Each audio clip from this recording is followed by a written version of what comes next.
Hi friends, तो अब हम लोग सुपर नोड के प्रॉब्लम को ले रहे होंगे। ठीक है, तो देखो सुपर नोड क्या होता है? Voltage source between two node. ठीक है, देखो दो नोड है, उसके बीच में वोल्टेज सोर्स। ठीक है, अब तक हम लोगों ने किया कि दो नोड था, उसके बीच में एक रजिस्टर था, तो हम लोग जनरली सॉल्व कर लेते थे। लेकिन अगर दो नोड के बीच में एक और वोल्टेज आ जाए तो उसको कैसे सॉल्व करते हैं, उसका तरीका देखेंगे। ठीक है, तो हम लोग पहले नोड को V1 मान लेते हैं और हम लोग दूसरे नोड को V2 मान लेते हैं। ठीक है, और देखो मैंने बताया था कि जिधर करंट का डायरेक्शन ना हो तो उसमें हम लोग आउटगोइंग करंट मान लेते हैं। ठीक है, तो ये हमारा आउटगोइंग करंट मान लिया मैंने, ये आउटगोइंग करंट मान लिया और ये आउटगोइंग करंट मान लिया। ठीक है, और ये एक इनकमिंग करंट एक हम लोगों को दिया हुआ है। ठीक है, और ये दूसरा पॉइंट है, इसमें हम लोगों को ये एक इनकमिंग करंट दिया हुआ है। ठीक है, और इसको हम लोग आउटगोइंग करंट मान लेते हैं, इसको भी आउटगोइंग और इसको भी आउटगोइंग करंट मान लेते हैं। ठीक है, अब देखो, अब हम लोग, अब मैं आपको एक छोटा सा रिमाइंडर देना चाहूँगा इस चीज़ का कि देखो ये बैटरी में मैंने बताया था कि दोनों अगर पॉजिटिव कनेक्टेड हो, दो बैटरी पॉजिटिव से,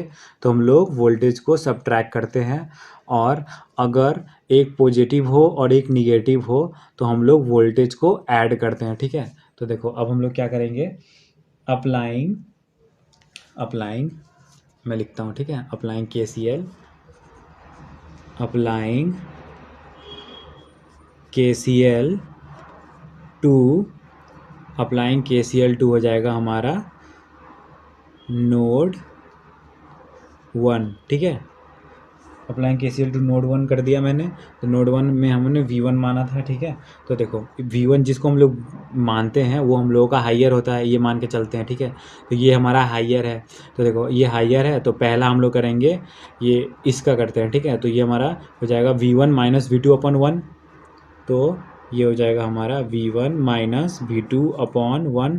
ठीक है, ये हो गया, और इसको ऐड करेंगे हम लोग, और जो हमारा दूसरा हो जाएगा V1 माइनस, इधर कोई बैटरी नहीं है तो इधर हो जाएगा V1 minus zero, V1 minus zero upon 1। ठीक है, और ये हमारा थर्ड हम लोग जो लिखेंगे वो इसके लिए लिखेंगे। ठीक है, तो इसके लिए आप लोग ध्यान से देखना कि देखो ये हाइयर पे है।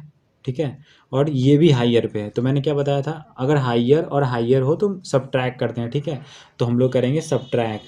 ठीक है, तो V1 माइनस 6 और माइनस V2। ठीक है, ये अगर हाइयर है तो ये लोअर हो जाएगा, तो हमारा अपॉन आ जाएगा 2 ओम। ठीक है, वो हमारा हो जाएगा इक्वल टू 3। ठीक है, क्योंकि हमारा 3 जो है इनकमिंग करेंट है, तो आउट गोइंग के समेसन इक्वल टू इनकमिंग। ठीक है, तो ये हमारा एक बन गया, ये हमारा एक इक्वेशन बन गया। ठीक है, तो देखो इस इक्वेशन को हम लोग सॉल्व करेंगे तो इसको हम लोग नॉर्मल फॉर्म में इस तरह से लिख सकते हैं, 5V1 minus 3V2 equal to 12। ठीक है, इससे हमारा ये इक्वेशन आएगा। ठीक है, इसको हम लोग इक्वेशन 1 बोल देंगे। अब हम लोग अप्लाइंग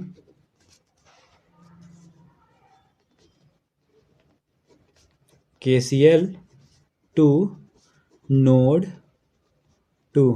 ठीक है, नोड 2 में हम लोग KCL अप्लाई करेंगे, तो देखो नोड 2 में हम लोग V2 माने वोल्टेज, V2 वोल्टेज माने नोड 2 में, देखो नोड 2 में V2 वोल्टेज माने हैं, तो पहला हो जाएगा हमारा V2, इसको जिस वोल्टेज को हम लोग मानते हैं लेके चलते हैं उसको हम लोग हाइयर ही मानते हैं जनरली, तो ये हमारा हाइयर हो गया, तो ये V2 माइनस V1 अपॉन 1 लिख सकते हैं, तो यहाँ लिख देंगे V2 माइनस V1 अपॉन 1 लिख देंगे, प्लस, और देखो ये हम लोग V2, और इधर कोई बैटरी या इधर कोई वोल्टेज नहीं है तो इसको हम लोग अर्थिंग मान के चलेंगे, तो ये हमारा हो जाएगा V2 माइनस जीरो अपॉन 4, तो ये कर देंगे इसको हम लोग V2 minus zero upon 4 plus, और ये और हो गया हमारा, इसको अब लिखेंगे, देखो ये हो गया हमारा हाइयर वोल्टेज। ठीक है, तो और ये इस हम लोग इस लाइन में देखेंगे तो ये हाइयर वोल्टेज है और ये हमारा हो गया लोअर वोल्टेज, तो ये पॉजिटिव और ये निगेटिव। ठीक है, तो देखो मैंने बताया था अगर पॉजिटिव साइड और निगेटिव साइड कनेक्टेड हो बैटरी का तो हम लोग सम करते हैं। ठीक है, तो V2 प्लस 6 हो जाएगा, V2 प्लस 6। ठीक है, देखो V2 प्लस 6, और जो तीसरा जो हमारा वोल्टेज है, तीसरा जो V1 है, इसमें क्या होगा, ये हो जाएगा हमारा माइनस। ठीक है, तो माइनस V1, क्योंकि हम लोगों ने V2 को हायर माना था, और बीच में हमारा रेजिस्टेंस है 2 ओम का, तो अपॉन हो जाएगा हमारा 2। ठीक है, ये अपॉन में 2 आ गया। अब इसको हम लोग लिख देंगे इक्वल टू 2, क्योंकि ये बाकी आउट गोइंग करेंट था और ये हमारा इनकमिंग करंट है, तो आउट गोइंग का सम करा हम लोगों ने, इक्वल टू इनकमिंग लिख दिया। तो इसको अगर हम रिजॉल्व करेंगे तो ये हमारा इक्वेशन बन रहा होगा -6v1 plus 7v2 equal to -4। ठीक है, ये हमारा बन गया इक्वेशन नंबर 2। ठीक है, अब दोनों इक्वेशन को जब हम लोग सॉल्व करेंगे तो हमारा V1 आ रहा होगा 4.23 वोल्ट, हमारा V2 आ रहा होगा 3.05 वोल्ट। ठीक है, तो ये हमारा सुपर नोड का एक्सप्लेनेशन